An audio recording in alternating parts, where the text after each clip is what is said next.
अधिकार की लड़ाई में निमंत्रण भेजे नहीं जाते, जिनका जमीर जिंदा है वो खुद समर्थन में आते हैं। भिवंडी सांसद बाल्या मामा ने ठोकी मांग, दिवंगत दिनकर बालू पाटिल के नाम पर हो नवी मुंबई एयरपोर्ट। नमस्कार दर्शकों, स्वर्गीय दिनकर बालू पाटिल की 12वीं पुण्यतिथि पर भिवंडी सांसद सुरेश म्हात्रे बाल्या मामा ने वासी रेलवे स्टेशन से एक भव्य बाइक, कार और रिक्शा रैली में भाग लिया। इस रैली का उद्देश्य था नवी मुंबई एयरपोर्ट को दिनकर बालू पाटिल के नाम पर रखने की मांग को मजबूती से दोहराना।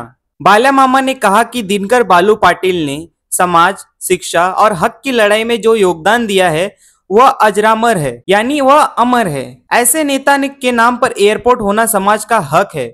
उन्होंने बताया कि बतौर सांसद उन्होंने पहले ही इस मांग को लेकर केंद्रीय मंत्रियों से आधिकारिक पत्राचार किया है। उन्होंने साफ साफ कहा कि सरकार कुछ भी सोचे, लेकिन यह नाम हमारा अधिकार है और हम इसे लेकर रहेंगे। रैली में समाज की एकजुटता ने इस मांग को और ताकत दी है।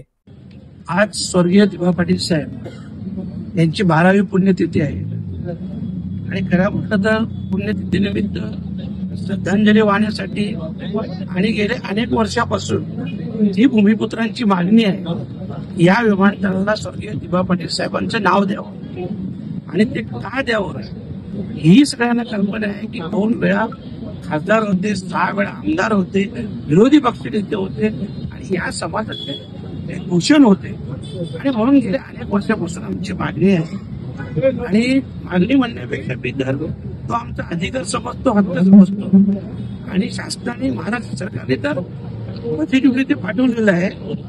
या संदर्भात मी देखील मंत्री महोदयांशी भेटलो, खास करून महाराष्ट्राचे राज्यमंत्री मुरलीधर मोहोळ साहेब यांच्याशी देखील चर्चा केली आणि त्यांनी सकारात्मक प्रतिसाद दिला, जेणेकरून म्हणजे त्यांच्या बोलण्यात तो स्पष्ट जाणवत होता की ह्या विमानतळाला दिवा पाटील साहेबांचं नाव द्यायचं सकारात्मक चर्चा चालू आहे।